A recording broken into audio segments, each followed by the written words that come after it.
that this is part of the problem, is that the people that should be doing good quality evidence aren't doing it, or they're doing very little of it. And the people, and including many skeptics, such as myself, the late Daniel Dennett, and others, were trying to help the Bigfoot community get better quality evidence, right? I'm not on your show to dismiss and debunk Right. Bigfoot. I'm here to try to encourage people to do better quality evidence, so that way, next year and next month, 10 years from now, people can say, well, you know, either the evidence has not improved, that is, maybe there's no Bigfoot there, or whatever methods they're using aren't working at all. And so, I mean, that's the problem here, is that if these creatures are out there, then whatever methods are being used, such as the Skookumcast, aren't working. Not working, guys. We can all agree on this is not working. Whatever you're doing to find Bigfoot obviously isn't working. Why? Because we don't have one. So whatever techniques you're doing, whatever you're trying to do, drones, camping out, whatever, it ain't working. Do something different. So this is part of the problem. And by doing something different, it may mean better quality technology. It may mean better, more search teams. There's lots of things that you do differently. But at the same time, if those don't yield results, at some point you have to say, maybe it ain't there. And I agree with him almost 100%. Let's do this.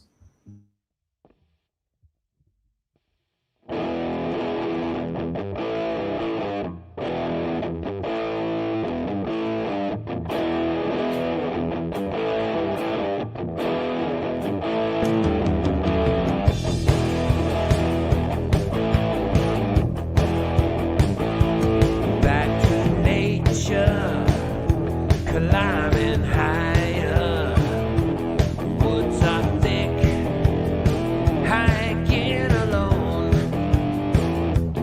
Hear a tree crack, loud as gunfire, stops you cold, chill to the bone. Hear the growling, turn to howling. Something's prowling just out of sight. Beast in the night. Beast in the night.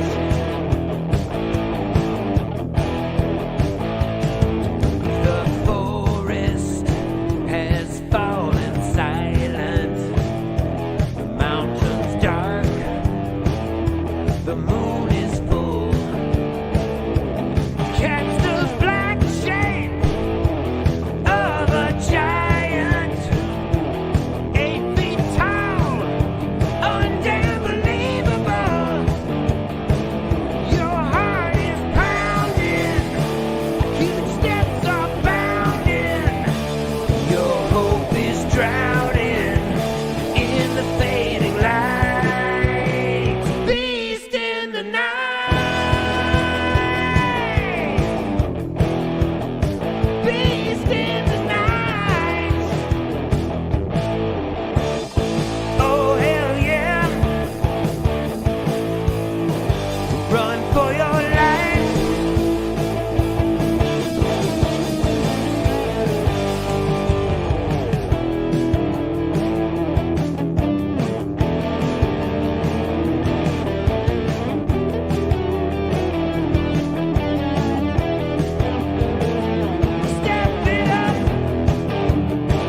And hey, everybody, welcome to Squatch Talk. I'm Pat.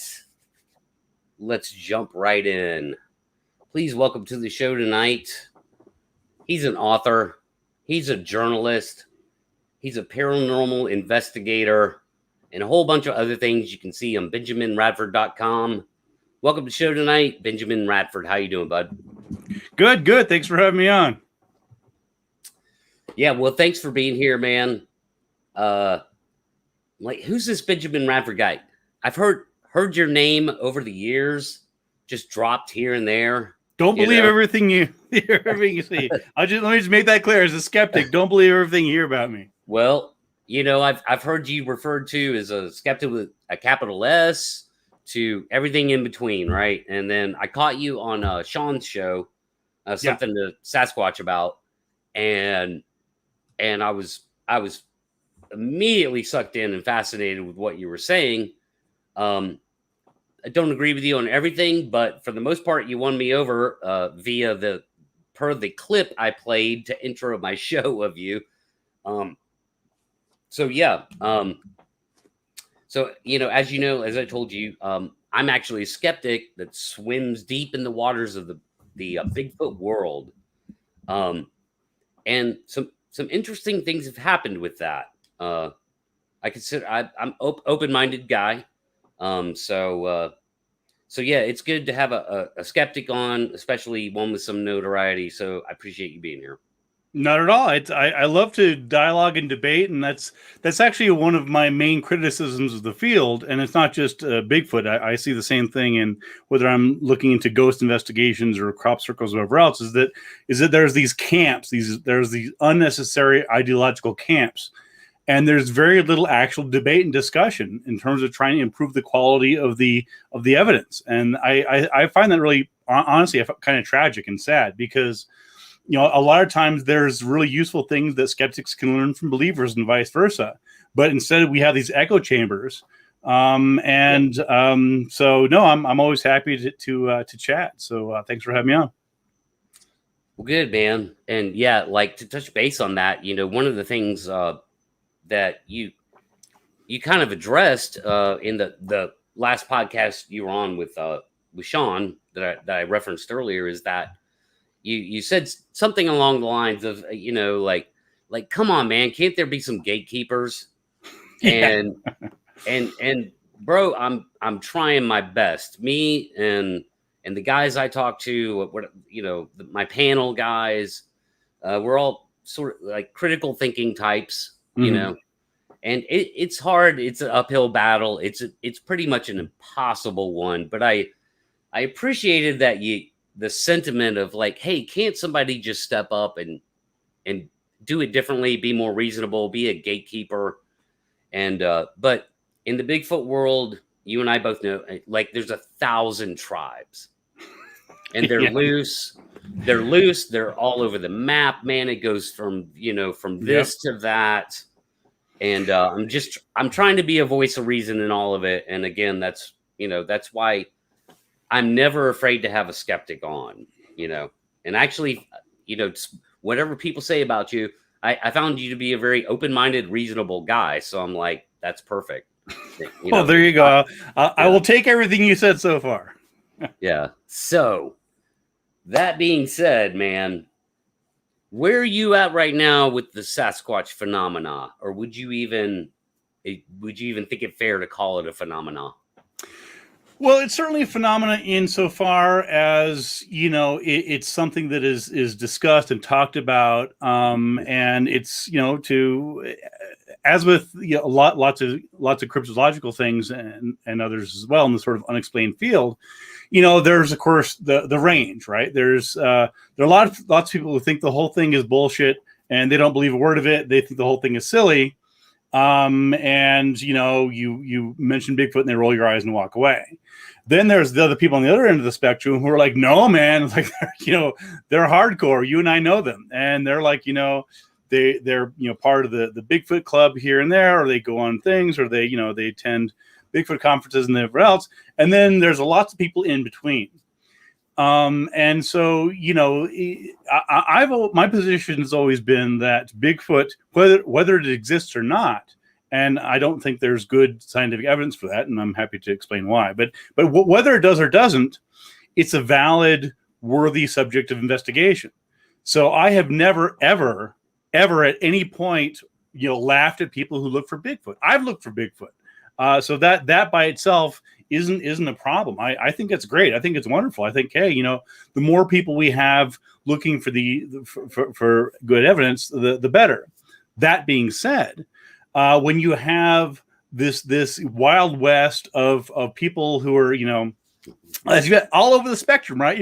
You have on one hand, you have a couple credentialed researchers. You've got Meldrum, and Krantz at one point, and a handful of others.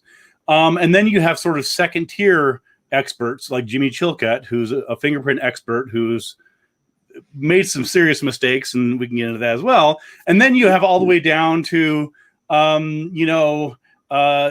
Jed and Fred, who they watch Finding Bigfoot, and they're perfectly nice guys, and they live in rural Oklahoma or California or Boise or wherever else, and they go out looking for Bigfoot, and they're trying to sort of participate in this.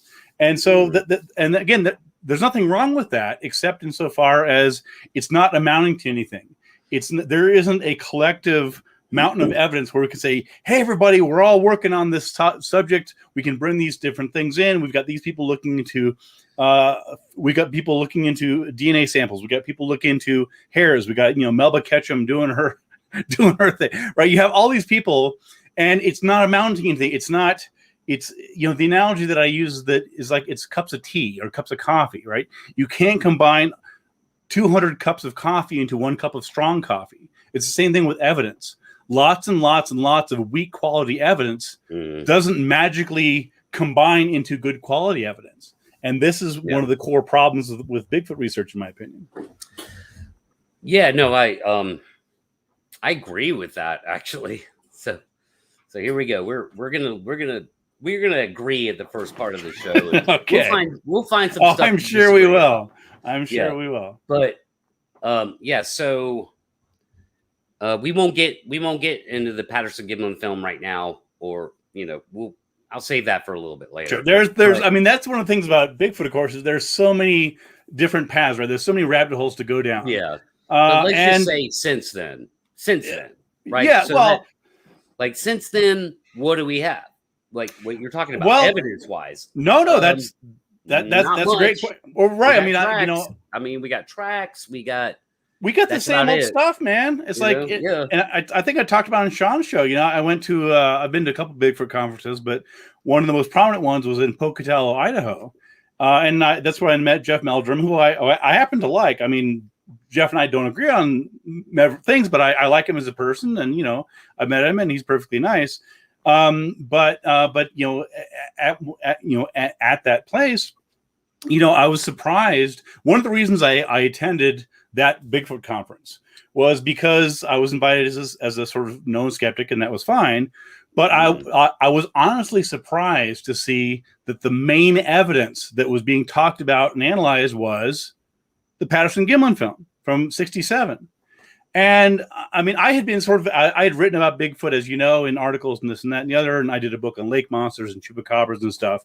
But I for some reason, in the back of my head, I was thinking, okay, well, I have at that point I wasn't so much deeply involved in the Bigfoot community, and so I'd been far enough away to figure, okay, well, this will be a good chance to go and see what's new. This is a great chance. All right, let me check. The conference I'm talking about, I think it was like maybe 10, 15 years ago. And what's new was a film from '67 before I was born. Mm-hmm. And I'm like, guy, and I'm trying to be polite, but I'm just like, I said, the fact that we don't have equally good or even better quality photographic video evidence than that since that time is itself a big problem. That's sort of this big red flag that often sort of gets off in the corner. Well, but with for sure, yeah. Oh, it's a serious problem, especially you've got satellites, you got drones, you got people with cell phones, high res cameras. Never before in human history have so many people, average people, right? Hikers, just forest people, Forest Service, Fish and Wildlife, hunters, all these people have literally at their fingertips technology to record things that even Hollywood filmmakers would have been envious of 30 years ago, and it's because of technology. And yet we have these blob squatches, and you have to ask yourself, why is that? Well, if I may opine on that. Yes, please. Okay. Drones, we'll get to that.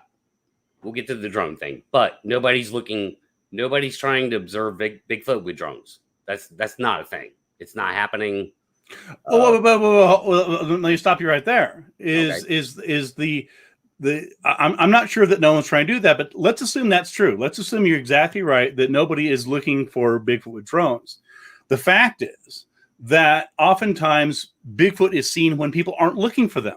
Like, by definition, as you know, lots of Bigfoot reports, they're not saying, well, we were on the third day of looking for Bigfoot and there it was. It's like, oh my God, we weren't expecting to see anything. We're out on a lake, we're camping, whatever else, and we see these. So the fact that, again, the assuming it's true that there aren't this concerted effort to look for Bigfoot with drones does not explain why drones aren't capturing them anyway. I agree. I just wanted you to. I just wanted to pass that on as sure. No, but I'm just saying.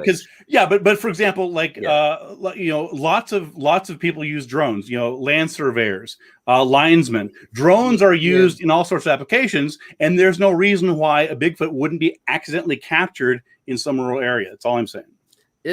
Possibly. That's its own discussion. I actually don't want to go down that road right now. All right. We'll turn back onto the freeway. Yeah. I'm an FAA certified drone pilot. This is an aeronautical chart behind me. So, so I definitely understand drones. Right. Well, so you understand that the fact that you understand that a creature or anything else might be accidentally captured on drone footage. We can agree on that, right? Yeah, and very good. Has yet to happen, and there's reasons for that too. I could get into the fair enough side of that, but just going back to the opining about everything else, sure. There is no active, professional, grid search of aerial going on with Bigfoot. Sure. Number two, okay, so the thing with the phones is this. Again, man, this comes from a skeptic. I swim these waters. I talk to a lot of people, and I have an understanding of, both sides of this issue, let's say, subject. Mm-hmm. And it is true that if you're walking through the woods and a velociraptor jumps out in front of you 20 feet away, the last thing you're going to do is pull your phone out, while you're pissing in your pants. And that's kind of what happens with the Bigfoot thing. When people have close up encounters, they just don't think about their phones. They don't think to grab, like a tourist taking a picture of a squirrel or something, it's not. Mm-hmm. So that is a factor, and that's a human factor. I think that everyone should be able to understand. Phones suck. iPhones, even the brand new ones, the 12s, they suck at a distance. They're not made for that kind of thing. Right. Well, I would agree with you that there's if you're suddenly startled by something, your first reaction may or may not be to grab at your phone. But the counter argument to that is all the videos that we've all seen where people are surprised by something, and there's video footage of it because it makes the news. So I mean, we know for a fact that people. You see what I'm saying? I mean, but not this thing that's not supposed to exist, which you touched on earlier about most people that have encounters. They aren't Bigfooters. They're just people who don't think much of Bigfoot or Bigfoot's pop culture or whatever. Sure. And this 8 foot tall, 4 foot wide thing, standing in front of you, wherever, 20 feet, 30 yards, whatever. It's not supposed to be there. It ain't like running into an alligator or even a bear. It's like that's why I use the velociraptor analogy, because that's what it's like. It's not supposed to be there. Right. No, I understand what you're saying. I would just take issue with the idea that somebody seeing something, being surprised by something, they're immediately going to recognize this is beyond something that should be there. They're going to be like, hey, that's It's something sheer weird. terror. Let me It's sheer- videotape it. So It's, I mean, it's sheer terror. You know, if the you know if the you know the Death Reaper manifested himself in front of you right now, you'd be in terror. You'd be like, what the hell is this thing? You know, and I mean, yeah, fair enough. You know, it's like that's what it's like. And trust me, dude. Like, trust me. You know, I'm a reasonable guy. I'm open-minded. I'm a skeptic. All that stuff, man. And you spend enough time with these people, and you vet them as much as you can. You know, without building a time machine and impersonating yourself on their experience. Right. It's the best I can make is, and when it starts adding up to thousands and thousands and thousands of these similar accounts from different parts of the country, my only point is this, is that there's something going on here. I'm not sure what it is, Benjamin. Mm-hmm. I'm not ready to say it's definitely an undiscovered hominid, or if it's mass psychosis, right? Or there's something causing people to hallucinate in the woods that we don't understand. They would have to be it. There would have to be something that we don't understand about that factor too. There's something happening that's making people are seeing 8-foot tall monkey men in the woods. I want to know why. Right. Well, I guess my real response to that is that oftentimes in my research and experience, and of course yours may differ, oftentimes the similarity of sightings is overstated. If, for example, you look at some of Lauren Coleman's books, and I have issues with Lauren, but I mean, he does some good research as well. And in several of his books, he actually breaks down the different types of everything from the skunk ape and so on. And so it's true that there is sort of a general morphology, right? I mean, it's bipedal, it's dark, it's hairy, and it's big. I mean, those are the commonalities. Wide mouth. Wide mouth. No, but they're not all of them. Some of them, right? See, okay, so this is. I'd say it's enough to be a commonality. It's there, whatever percentage. It's well, no. I don't disagree with that. I'm just saying that. Hooded nose. But again, it's important not to lump them all together, because a lot of times when you actually dig into the people, when you dig into the details of what people say, and I saw this with my chupacabra research as well, is that there was this sort of like, this is what this looks like, and there's this sort of commonly agreed thing. But then when you say, okay, well, let me actually read the eyewitness accounts, actually go to original sources, you're like, hold on, it doesn't say. So anyway, my point is that I think there's more variation in the sightings than you're giving credit for, but I'll concede your general point. Yeah, and I don't disagree that there'll be other variations, Sure. Like maybe somebody saw one and they didn't see that it had a wide mouth, or maybe it didn't have a wide mouth, Sure. You hardly ever hear anybody talk about their ears, which I've always found fascinating. But I think we can both agree on that what people like, at least the big, tall, hairy thing, like unless they see juvenile. Sometimes you get the juvenile. Yeah. I mean, as of course those are rare. I mean, the vast majority of reports, as are basically can be summed down to something big and dark that was seen from a distance. A lot of people see their face and interact with them enough, and I'm talking like thousands of people. See their face and interact with them enough to give you that detail, like especially the repeaters, and we could talk about the repeaters sometime. Yeah, and I mean that's so. Let's see, where do I want to go with this? I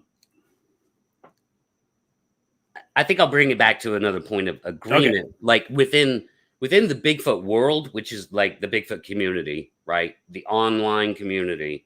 Most of what you see online, if not all, okay, whatever, is either misidentification, hoaxers, outright hoaxers, or what I call trolls, which are just trolls are people who like to fuck with the Bigfoot world, not for monetary reasons. Hoaxers are pretty much monetary based.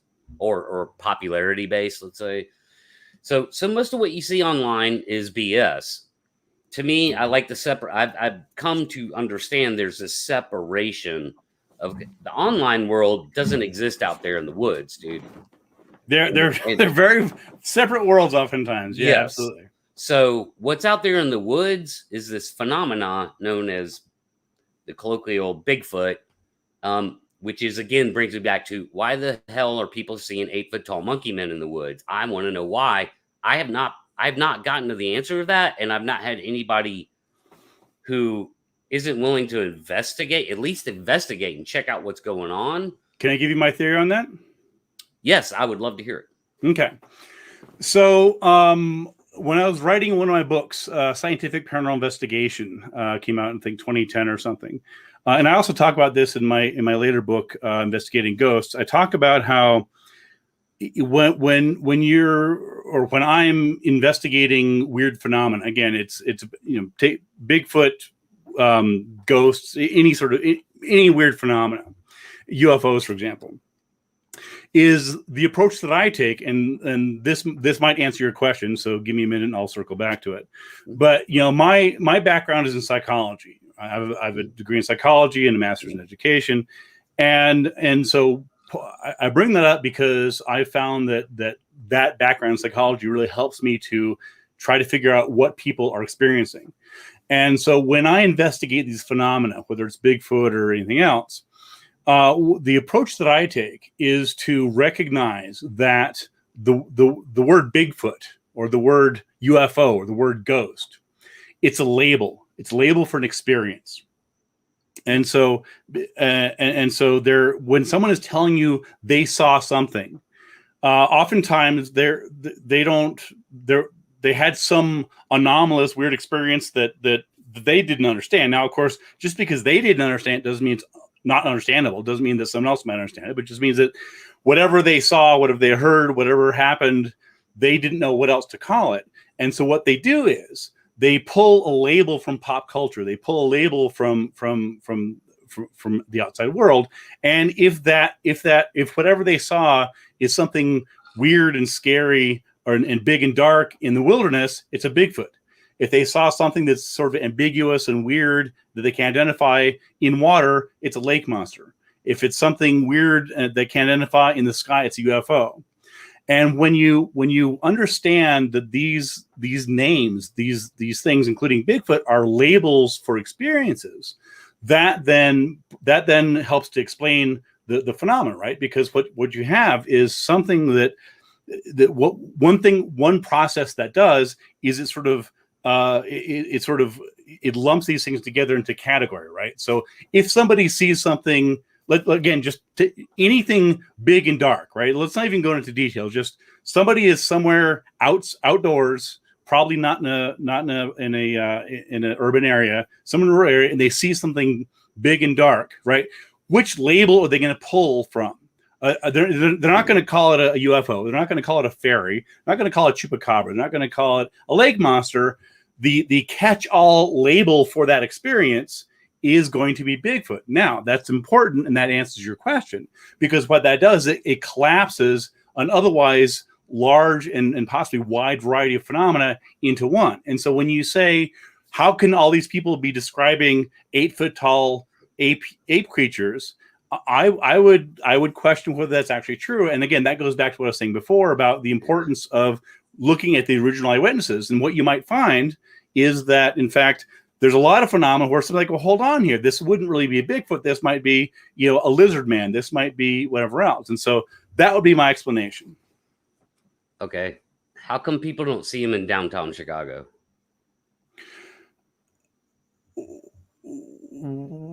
I'm not following.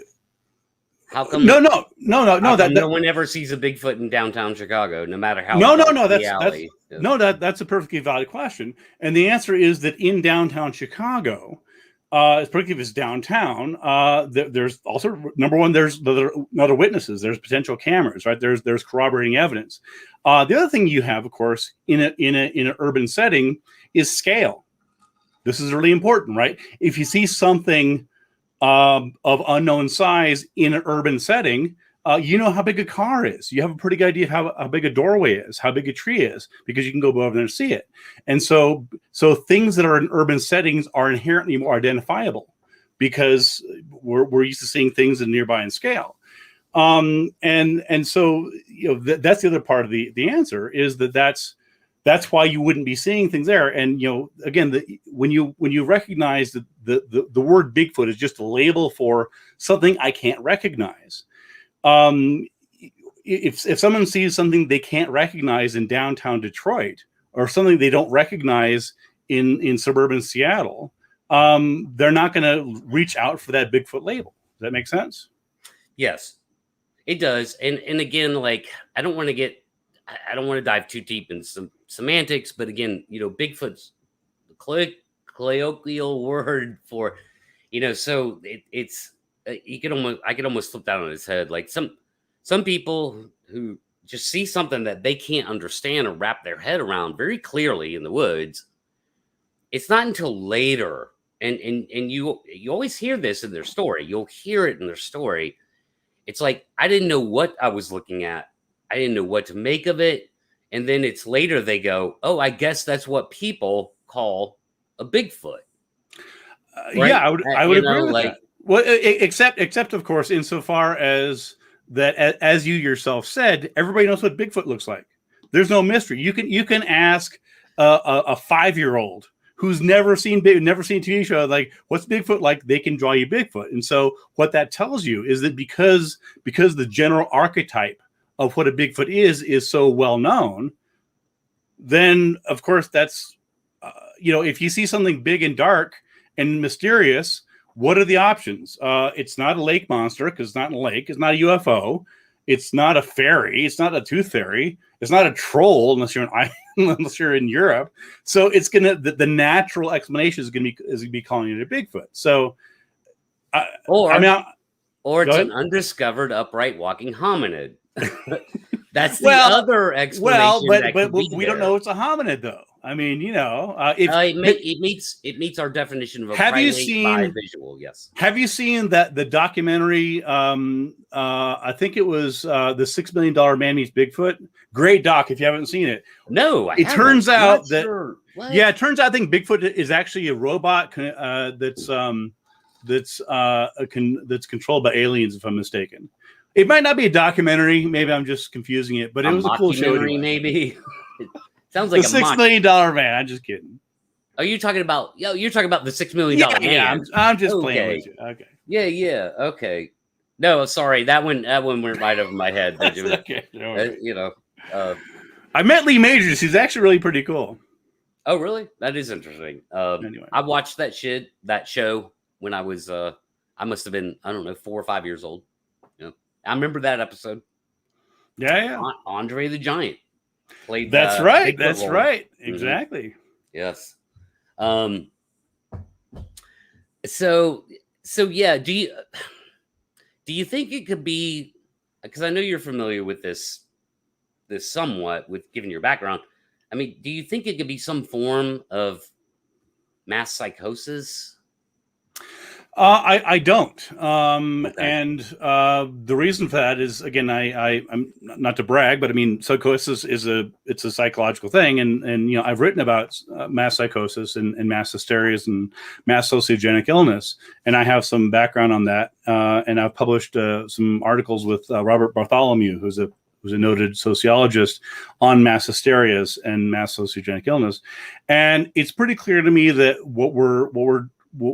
that's not a plausible explanation for Bigfoot sightings in general. It might, and there's we could spend a half hour on that alone, but it doesn't really make sense. There are a couple of cases in which in which case the explanation is probably what's called folie à deux, which is the folly of two. And so it's basically where people will one person will see something and they'll offer their interpretation of an ambiguous stimuli. Another person will say, oh, yeah, that's crazy. I think I see the same thing too. And they will both come to a, at times, unconscious agreement and conclusion about what they saw. But I don't think that's a plausible explanation for most Bigfoot sightings now.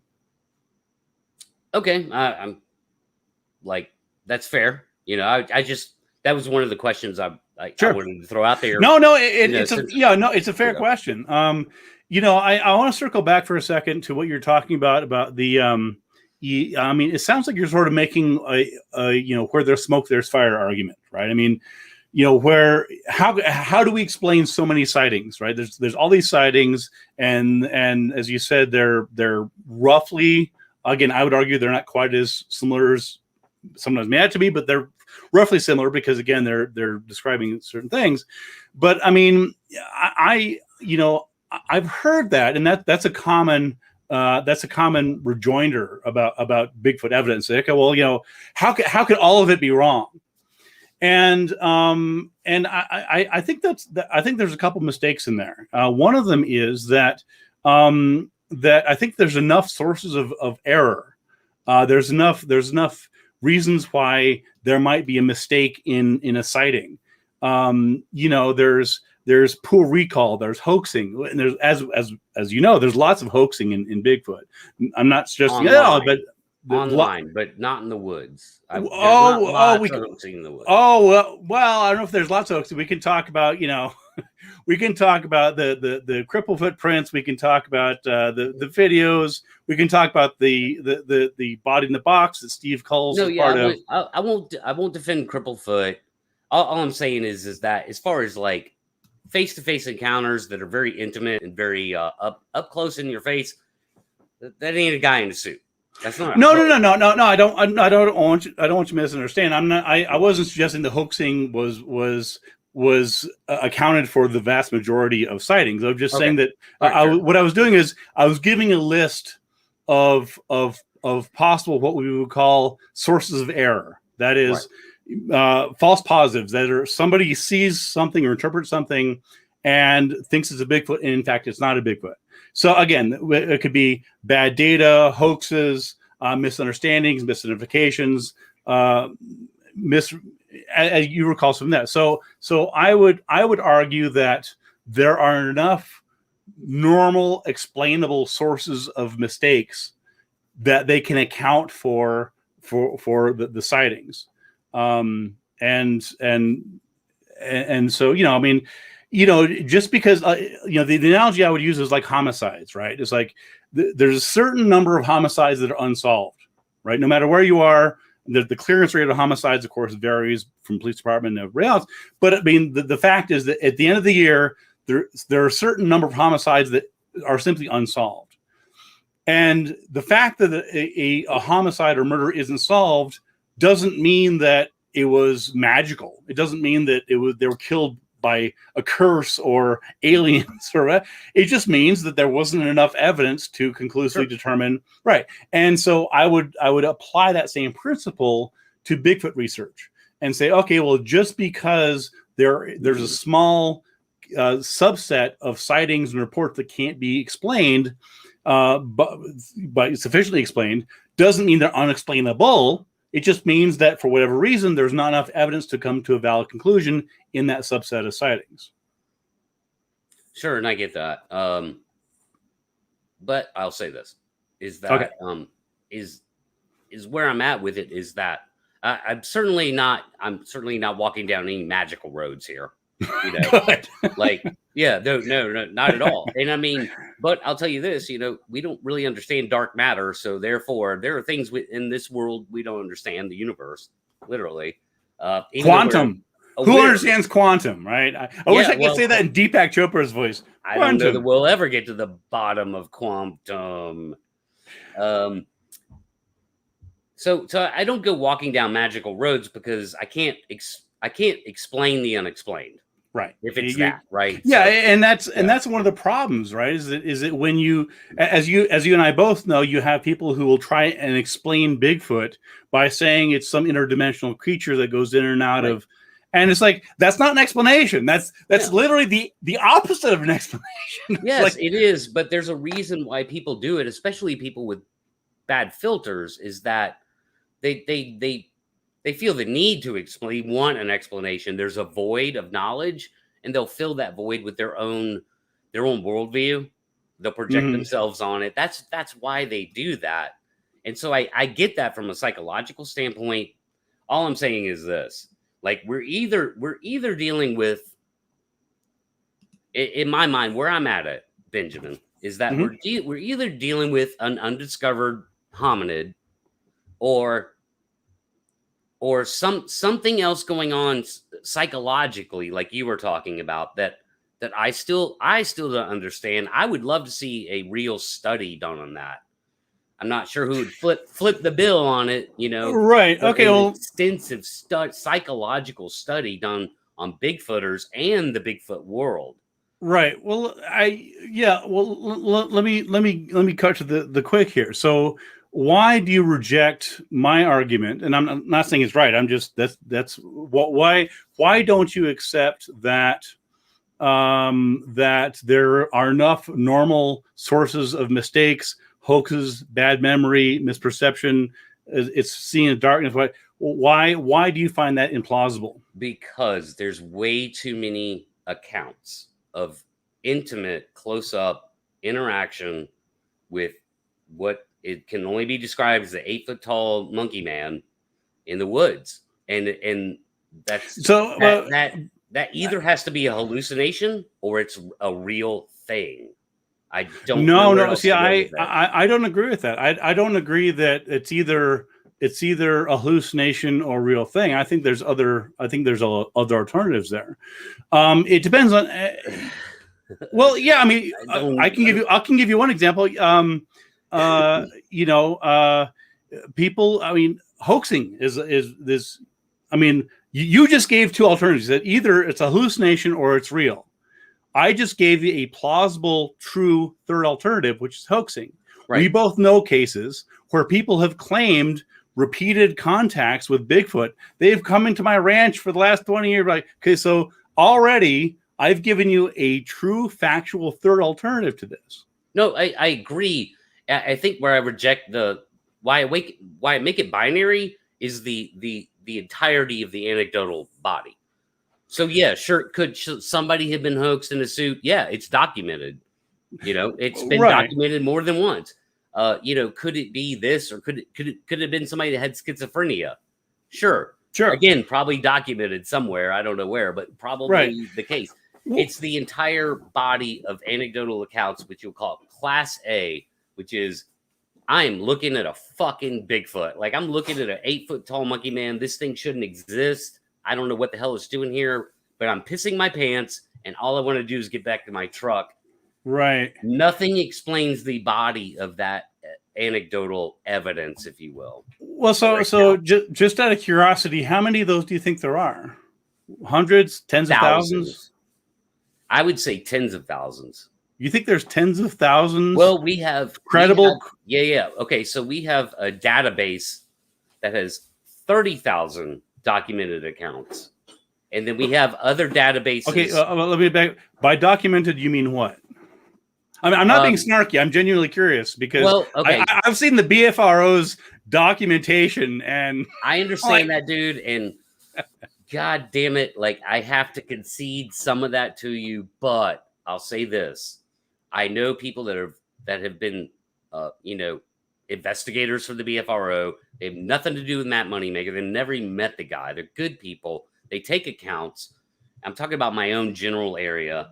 They show up. They do the work. I think you'd be totally fine if you were there watching them do the work. You would be cool with it. You'd be like, you know what? That's the way you take in somebody's account, Right. No. And again, I mean, please, I'm not being snarky. I'm not being facetious. But I mean, when somebody uses the phrase documented accounts, I sincerely and quite reasonably want to know, what does that mean? Does it just mean that someone wrote it down? Does it mean that someone went to the site, investigated? Do they collect evidence? I mean, what does documentation mean in your case? It means you show up. So eyewitness calls them up and goes, I saw a Bigfoot, because they got no place else to go. They can't call the sheriff's department. They can't call DNR, Sure. So they call up this BFRO, which is at the time the most, presence on the internet. Sure. Maybe not now, but for a long time, dude. Right. if you look at the BFRO site, it's outdated as fuck. Like, among many problems with the BFRO site, but yes. So to answer your question, so a local person who's local to that area that's a part of the organization shows up, knocks on the door, says, "Hey, I'm here from the BFO. Take your report, ask some questions," writes it all down, takes it back home, files it in the database, location, general location, and sometimes specific locations, and it is what it is, Yeah, I mean, look, I've investigated these things. I mean, that's part of what I do, and I mean, with all due respect to the investigator you're talking about, I don't consider that to be investigation. I mean, it's I mean, again, I'm not trying to be mean. It's just that, I mean, look, if somebody calls me up and says, "Hey, I saw," and I've had this. I mean, believe me, you should see my emails, right? I have people calling me. I have people sending me ghost photos. I have people sending me things that they think are chupacabras. I have people talking about ghost stories. So I get it. No. But look, all I'm saying is that if all it took for me to say I documented that case is listening to them, getting their name down, and talking to them. I mean, come on, that's not investigation. I mean, I mean, it's investigating the report, the eyewitness encounter. It's transcription. Like, I mean, it's not. Yeah, okay, fair enough. I mean, like, I don't disagree with that. You're right. Okay. They're transcribing an anecdotal account. Right, but I mean, but again, and there's nothing wrong with that. I mean, look, part of my background is in folklore. I mean, I research folklore and urban legends, and I love that stuff. That's half of the shit we do is writing people's stories down. But there's a difference between collecting stories. No. And this shit actually happened to one person. I mean, no. Here's what I would say. I would say that the level of documentation you're talking about is fine. There's nothing wrong with that. That is the first or second step in what I would consider to be what should be a lengthy investigation. It's not just, okay, where were you? Do you have any photos? Who else was there? All that's well and good. That's wonderful. You need to do that documentation step. I have nothing but respect for that. But that's a starting point for investigation. That's not a deal. You don't just file it away I agree. Okay, well that's there's been, and see, now we have to deal with the amount of like reports that are actually on there, and I can't discern how much more is done from this one to that one. Right. Right. But there's certainly been times where BFR investigator has gone out, found it particularly interesting, and then walked around the property. Right. I will concede that. Absolutely. Sure. So it's a little bit, it's kind of all over the place. So I'll admit this. The BFRO database maybe shouldn't be called a database because it could easily be all over the place. Story collection. And it's never been vetted by a third party.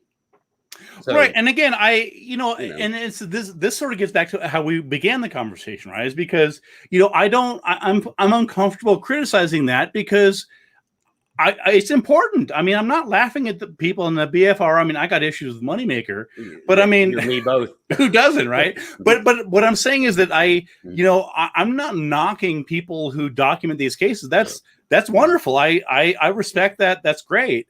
But I get sort of frustrated when that documentation, that taking on the story, is mistaken for genuine investigation. Now, that doesn't mean that somebody is expected to spend months and months doing, but I mean, just something more than just, talk to this person, here's the dates, put in the database, because once again, that doesn't tell us anything about the quality of evidence, right? This goes back to what I was talking about before. You can have, 800 cups of weak coffee. You don't dump it into a vat and have strong coffee. And it's the same thing with these documents. Yeah, I agree. Why I had to concede that when you broke it down to they're transcribing an anecdotal account. I'm like, which is fine. That's what they're doing. You're right. But but I mean, I kind of cringe a little bit when that's sort of mistaken for investigation, because I've done investigations, as you know, and it's sort of like, believe me, the investigations I do, you know, the interviews are step one of 10, 15, 30, whatever the hell it is. And so, Yes. I think that anyway, but No, I want to. we're going to have to agree. How's that? Yeah, sure. I want to pitch that real quick. Okay. So just so you guys know, Benjamin debunked the chupacabra in a wonderful book called Tracking the Chupacabra, the Vampire Beast in Fact, Fiction, and Folklore. And he debunked it. And I haven't even read the book. I will read it. But I already filed that one into the debunk category anyway. If I'll brag on it a second since you brought it up. But yeah, I actually spent 5 years on that. And I invested. Thorough. That's yeah, thorough. well, yeah. Well, and it was a case of where, I'd always heard about, I'd written a book on lake monsters with Joe Nickel. I'd done some stuff on Bigfoot, and there was this chupacabra, which was, cited in my own home state, New Mexico, where I am now, and elsewhere. And so I sort of turned my research to it because it hadn't really been researched before. There was like one book that had a small chapter by Scott Corrales about it, which is fine. But I was like, how can this thing that's so widely known, everyone knows the chupacabra, and yet when I dig into it, I'm like, why am I starting from scratch here? And the answer was because even though lots of people had written about it and talked about routes, nobody had actually done boots on the ground scholarship and research. And so, I solved that mystery. It's not because I'm the smartest guy in the room. It's just because I'm the one that put in the time and the effort to track it down and pull it all together. So, well, that is impressive to me, dude, that you spent 5 years on that book. So, impressive, yeah. Stupid, take your pick. Everybody go buy that book by Benjamin.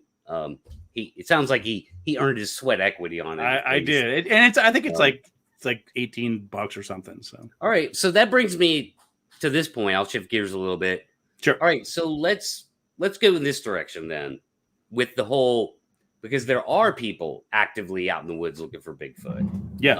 And they're trying things, and sometimes they can be maybe a little more clever than you think. Like they come up with some pretty clever ideas, yet yield no good results. Or if they did, they're sitting on them, right? Well, yeah. And I want to talk to the guy that is sitting on a genuine Bigfoot body who's waiting for the right moment. Yeah. Oh yeah, I'm sure nobody's sitting on a body, dude.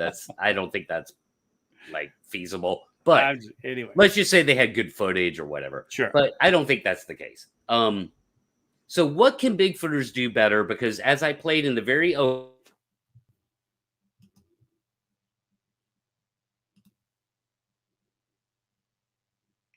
you froze up.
Hey. Hey, okay. Well, I guess I'm probably need to wrap up the stream.